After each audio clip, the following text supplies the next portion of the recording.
అందరికీ నమస్కారం. నా పేరు తులిపాల భావన. జీవనదిలో గోదావరి నది గురించి చెప్పబోతున్నాను. తరిదాటి ఉరకలు వేసి ఏ నదికైనా తెలిసిందా, తనలో ఉరవడి పెంచిన తొలిచును కీరంటే గల్ గల్ గల్ గల్ గలం గలం గలు గల్ గల్.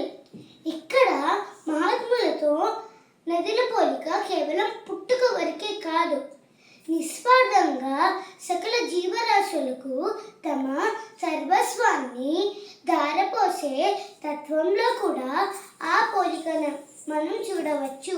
అందుకే మనం స్నానం చేసేటప్పుడైనా, పూజలో కలశాన్ని స్థాపన చేసేటప్పుడైనా సకల నదుల నీటిని ఆవాహన చేస్తాము. వేదంలా ఘోషించే గోదావరి, అమరధామంలా శోభిల్లే రాజమహేంద్రి, శతాబ్దాల చరిత్ర గల సుందర నగరం, గత వైభవదీప్తులతో కమ్మని కావ్యం. గౌతమ మహర్షి తపఫలంగా ఈ నేలను పావనం చేయడానికి ఉద్భవించిన గంగా స్వరూపం. మన ప్రదేశాలను సస్యశ్యామలం చేసిన నదీమ తల్లి. ఉప్పొంగినే గోదావరి, ఊగింది లేచే నోవరి, భూదారిలో నీలాంబరి, నా సీమకే చేనోబరి, వెతరు తీర్చు మా దేవేరి, వేదమంటి మా గోదారి. అది నాద కోశయై, అది వేద పోషయై, అది సత్వభూషయై అలరచుండు, అది రాజతేజమై, అది కల్పభూజమై, ఎరమి నవ్యాజమై ఎగయుచుండు, అది సంప్రదాయమై, అది సస్యదేయమై, విశ్వజనీయమై వెలుగుచుండు.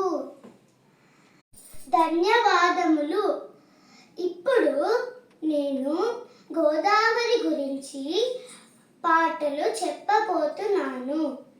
గోదావరి గోదావరి గోదావరి గోదావరి, పావన జీవన దారపు నీవై పరుగులెత్తిరావా, ధరణికి పచ్చని పులకాంగులముల పరములియ్యరావా, పుష్కర వేళల పుష్పాంజలితో అందుకొలన సేవ, పుష్కర జలముల పొడవిని తలిపే పంట సిరుల నీవా, ఉరకల పరుగుల ఉరవడుల నరగల నురగల గలగలల, సరిగమ పరనిస స్వరజితుల తకతిమి తకతిమలయ గతుల, అవంగ తరంగ మృదంగ తురంగ దక్షిణ భారత గంగా, పశ్చిమ కనుముల ఒడిలోన కన్నులు విచ్చిన పసికోన, నాసికాపురని దాటగానే నడకలు నేర్చేనా, ఎవరు వేనలు పలికిస్తూ పన్నెలు చిన్నలు పలికిస్తూ పర్వ పూల జడి తలిపిస్తూ తెలంగాణకు చేరేనా, రంజిత పదువుల సింజునులత్వని గల్లు గల్లును మృగంగా గోదావరి. ధన్యవాదాలు. ఈ మేరు ఇంటర్నేషనల్ కాంపిటీషన్లో నాకు ఫస్ట్ ప్రైజ్ వచ్చింది.